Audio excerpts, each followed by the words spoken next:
నమస్తే రమగారు. నమస్తే జయ. రమగారు, కార్తీక మాసంలో ఉన్నాము. ఆల్రెడీ సగం రోజులు కూడా అయిపోయినాయి. మిమ్మల్ని నేను ఎప్పుడూ అడుగుదాం అనుకున్నాను, ఇంకా అట్లా హడావుడి అయిపోయింది. ఏం చేస్తున్నారు, ఏంటి పూజ చేస్తున్నారా, రోజు దీపం పెడుతున్నారా? కార్తీక మాసం అంటే ఏమిటో ఆరోగ్య మాసం. మామూలుగా ఆరోగ్యం అంటే మనం ఏం చేస్తాం, రకరకాలు మంచి మంచి పదార్థాలు తినాలి, చక్కగా మందులు వేసుకోవాలి, బాగా పడుకోవాలి, రెస్ట్ తీసుకోవాలి కదా. కానీ కార్తీకంలో ఆరోగ్యం తినకూడదు,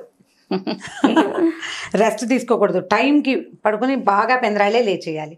ఈ రకంగా కనుక చేస్తే ఈ శీతాకాలం మొదటి రోజుల్లో ఈ పని చేస్తే తర్వాత కాలం ఆరోగ్యంగా ఉంటుందన్న సూచన కోసమే కార్తీక మాసపు ఆరోగ్యవంతమైన అలవాట్లు.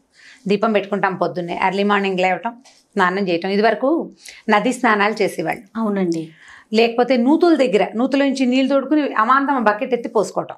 ఎంత చలేస్తుంది రమ్మగారు. చలేదు, అదేగా చెప్తున్న టెక్నిక్ అదే ఉంది. మరి ఇప్పుడు నీకు ఓవర్ హెడ్ ట్యాంక్లో నీళ్లు ఖచ్చితంగా చల్లగా ఉంటాయి, ఎందుకంటే ట్యాంక్లో ఉన్న నీళ్లు చల్లగాలికి తర్వాత మంచుకి ఎక్స్పోజ్ అయి ఉంటాయి. బావిలో నీళ్లు వెచ్చగా ఉంటాయి, ఓకే, గ్రౌండ్ వాటర్ వెచ్చగా ఉంటుంది. అందుకని ఈ కాలంలో ఏం చెప్తారు, సముద్ర స్నానం, నదీ స్నానం, చెరువులు, దొరువులు చిన్న పొన్నవి, లేకపోతే నుయ్యి ఆఖరిది. నూతిలో నీళ్ళైనా వెచ్చగానే ఉంటాయి, వెచ్చగా వస్తాయి.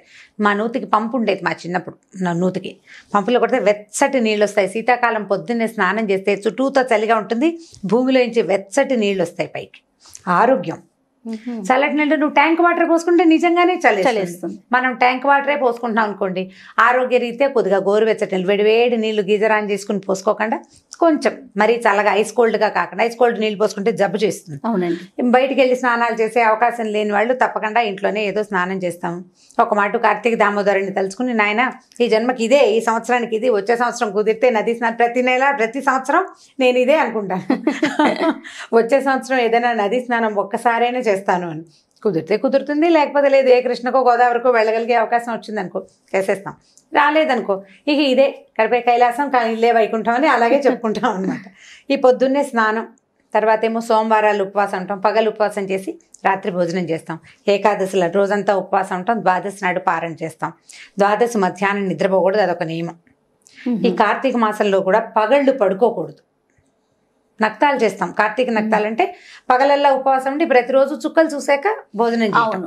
చుక్క చూసి భోజనం చేస్తాం.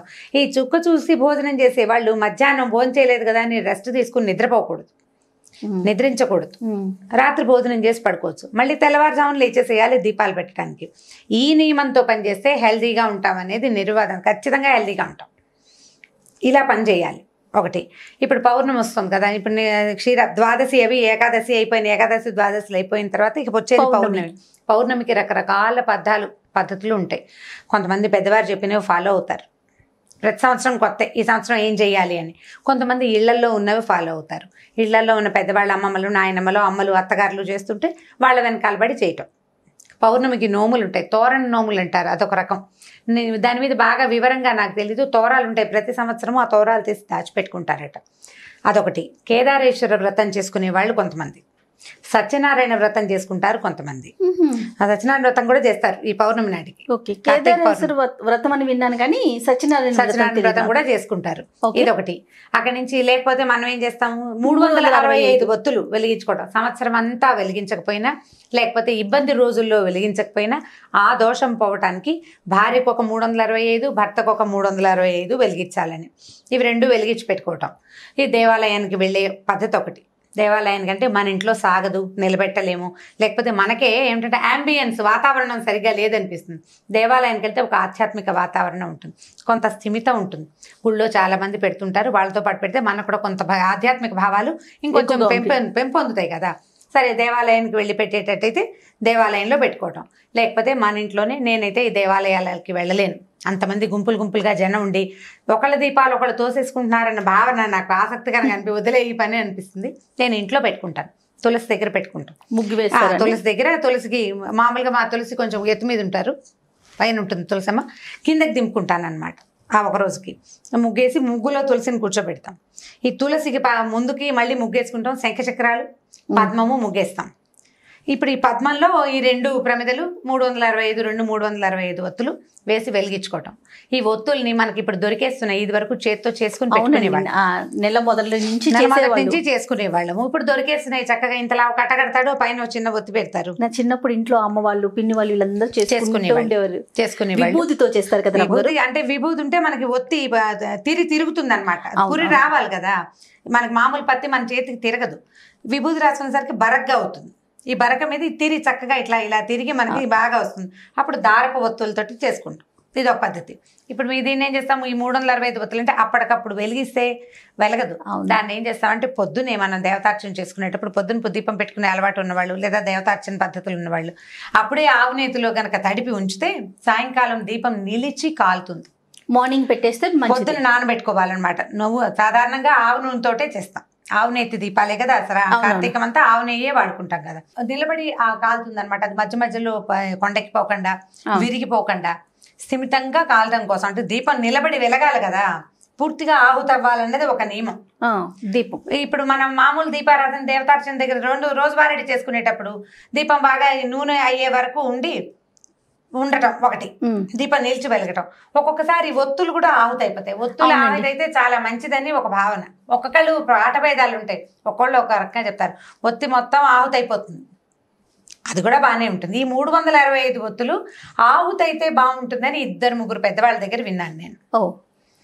ఇది ఒక విధానం. పల్లెటూళ్ళల్లో అయితే ఏం చేసేవాళ్ళం అంటే ఈ 365 ఒత్తులు వేసేటప్పుడు దీపాలని చెరువులో వదిలిపెడతారు. జ్వాలా తోరణం అంటారు. ఈ జ్వాలా తోరణానికి దేవాలయాల దగ్గర చేస్తారు ఒక విధానం. దేవాలయాల బయట అంటే చిన్న చిన్న గుళ్ళల్లో చెయ్యరు, ప్రమాదాలకి దారి తీస్తుంది. పెద్ద ప్రాంగణాలు ఉండే దేవాలయాల దగ్గర ముఖద్వారం దగ్గర ఏం చేస్తారంటే గడ్డితో తోరణం ఏర్పరుస్తారు. ఈ సాయంకాల అర్చన అయిన తర్వాత అవి వెలిగిస్తారనమాట. ఈ తోరణం ఈ స్వామిని ఊరేగింపుకి తీసుకొస్తారు శివాలయాల్లో నుంచి. ఆయన బయటకు వస్తాడు, ఆ జ్వాలా తోరణం కింద నుంచి స్వామి లోపలికి వెళ్తాడు. ఆయనతో పాటు ఆ తోరణం కింద నుంచి మనం వెళ్తే గనక చాలా గ్రహ పీడలు అవి తొలుగుతాయని ఒక నమ్మకం. గడ్డి తోరణానికి ఏమైనా ప్రత్యేకమైన కథ ఉందా రమ్మగారు? ఇవి తెలియదు, అట్లాగే చెప్తారు జ్వాలా తోరణం అని. కానీ చిన్నప్పున్న దేవాలయాల్లో ఇది పెట్టుకోరు. ఈ జ్వాలా తోరణంతో పాటు శివుడితో పాటు మనం లోపలికి వెళ్తాం. అయ్యవారు లోపలికి వెళ్తాడు, ప్రదక్షిణ చేయిస్తారు, ఆయన బయటకు వస్తాడు, ఊరేగింపుకి వస్తారు. తిరిగి స్వామి లోపలికి వచ్చేటప్పుడు ఈ జ్వాల వెలిగిస్తారు. ఈ తోరణం కింద నుంచి అయ్యవారు లోపలికి వెళ్తాడు, ఆయన వెనకాలే భక్తులందరూ హరోహర అని లోపలికి వెళ్తారు. ఈ తోరణం కింద నుంచి వెళ్తే ఈ సంవత్సరపు గ్రహపీడలు అనారోగ్యాలు అవి తొలగిపోతాయని ఒక నమ్మకం. అన్ని దేవాలయాల్లో చెయ్యరు. ఇప్పుడు మనకు సమర్థంగా ఉంటాయి సిటీల్లో దేవాలయాలు, అక్కడ కొంచెం తక్కువ. సిటీకి కొంచెం దూరంగా ఉండే శివాలయాల్లో ఇవి కనపడుతూ ఉంటాయి. ఇది చేస్తారు ఒకటి. అక్కడి నుంచి అరటి దొప్పల్లో దీపాలు పెడతారు, నీళ్ళల్లో వదిలిపెడితే ఈ నీటిలో కూడా జ్వాల వరుసగా అలా దీపాల వరుస నీళ్ళల్లో కదులుతూ వెళ్తూ కనిపిస్తుంది. నదీ పరివాహక ప్రాంతాల్లో ఎక్కువగా కనిపిస్తుంది. మనం ఇక్కడ నీళ్ళే ఉన్నాయి, ఒక టబ్బుతో నీళ్ళు పెట్టుకుని నీళ్ళల్లో వదిలిపెట్టడమే ఒక శాస్త్రం కింద. బకెట్లో వదిలిపెట్టామని టబ్బులో వదిలిపెట్టామని చెప్తారు. టబ్బులో వదిలిపెట్టడం ఏమంత శాస్త్రసమ్మతమైన సంగతి కాదు.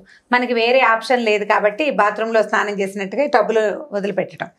జ్వాలని నది పరివాహక ప్రాంతాల్లో కనుక కాలువలో వదిలేమనుకో, కాలువతో పాటు ఆ జ్వాల ముందుకెళ్తుంది, దీపం ముందుకెళ్తుంది. ఇప్పుడు మనం అరటి దొప్పల్లో ఏం చేస్తారు, చిన్న మూతలతోటి హోల్స్ లాగా చేసి అందులో ఆవునేతి దీపం వెలిగిస్తాం.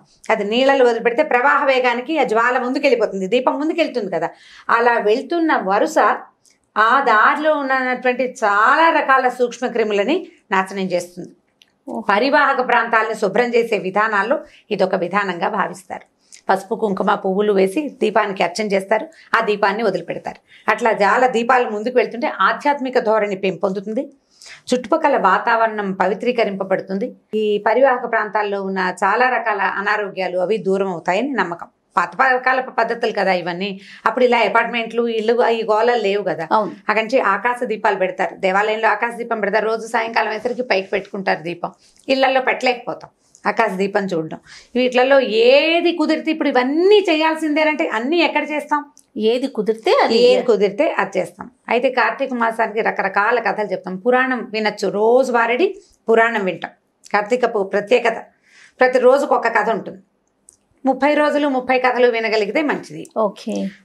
పౌర్ణమి నాడు ఒక రోజైనా సరే వాళ్ళు ఉపవాసం ఉంటాము, ఏదో చలిమిడి అవి చేసుకుంటాం. చలిమిడి దీపారాధన చేస్తారు, అది కూడా ఒక పద్ధతి. మా ఇళ్లలో కూడా కొంతమంది చేస్తారు. చలిమిడి చేసి ఆవు నెయ్యి పోసి అందులో దీపం పెట్టి వెలిగిస్తారు. ఆ చలిమిడే ప్రసాదంగా స్వీకరిస్తారు. రాత్రి మళ్ళీ వెన్నెల వచ్చేదాకా భోజనం చేయరు. ఇదొక విధానం. ఎన్ని రకరకాలు. ఇప్పుడు నేను చేసే కొన్ని నాకు తెలిసినవి కొన్ని చెప్తున్నాను నేను. ఇప్పుడు ఇదే విధాయకమా అంటే నేను ప్రతిసారి ఏదో చెప్తా, ఈ ప్రాంతానికి ఇది విధాయకం. కొన్ని ప్రాంతాల్లో చలిమిడి తినరు, కొంతమంది తింటారు. కొంతమంది పళ్ళు నైవేద్యం పెట్టి పళ్ళే తింటారు. అసలు ఏమీ లేకుండా మంచినీళ్ళతో ఉండేవాళ్ళు కొంతమంది. వాళ్ళ అలవాట్లు, ఊళ్ళు, ఆ పద్ధతులను బట్టి. ఎవరికైనా సాధారణ నియమం ఏమిటి?